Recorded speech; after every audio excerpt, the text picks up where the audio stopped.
మన ఆర్లగడ్డ చూడండి ఎంత దిక్కుమాల పరిస్థితికి వచ్చారు వీళ్ళు. గత 25 సంవత్సరాల ముందు కట్టిన చౌల్ట్రీస్ కి అదే విధంగా అన్న సత్రాలకి కరెంటు కట్ చేస్తున్నారు. కరెంటు కట్ చేసి అది ఎంత దిక్కుమాల పరిస్థితి అంటే ఎమ్మెల్యే భర్త కట్టి పోయి మాట్లాడుకోవాలంట అధికారులు చెప్పడం. బీఆర్ఓలు ఎలక్ట్రికల్ డిపార్ట్మెంట్ వాళ్ళు చెప్పేది మీరు పోయి బీ ట్యాక్స్ కట్టరండి అని పేపర్లో డైరెక్ట్ రాస్తున్నారు. నేను ఈ రోజు ఏదో మాట్లాడినట్టుంది, పొద్దున చూసిన వీడియోని. ఎలక్షన్ పాలిటిక్స్ అంట ఏమో బుద్ధిందా అసలు.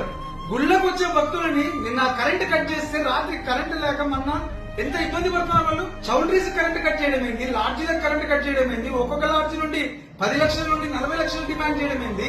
ఇంకేం దిక్కుమాల సంపాదనకి ఇంకేం దిక్కుమాల పరిస్థితులు లేవా? గుళ్ళకి ఎవరిని రానియరా? అవోపిలాంటి మూసేయాలన్నా కడుపుకు అన్నం తినే వాళ్ళు ఎవరు ఇలాంటి పాప పనులు చేయరు. మొన్న అంతే కాసిరెడ్డి నాయనలో దాడి చేసి మొత్తం అన్ని కొట్టారు. ఈ రోజు ఇక్కడ అవోపిలంలో జరుగుతున్నాయి. కరెంటు కట్ చేసేసి ఎవరు హిందువుల గుళ్ళకి రావద్దంటున్నారు. ఏంది అని 2 మినిస్టర్లు ఉన్నారు. ఎవరి అవినీతికి వాళ్ళు తయారైపోయారు. ఇక్కడ మినిస్టర్ గారు కూడా ఒకటే, ఒకసారి అవోపిల మీద దృష్టి పెట్టి ఉన్నారు జరుగుతున్న అరాచకాల మీద. హిందూ దేవాలయాన్ని ఇప్పుడైనా కాపాడండి.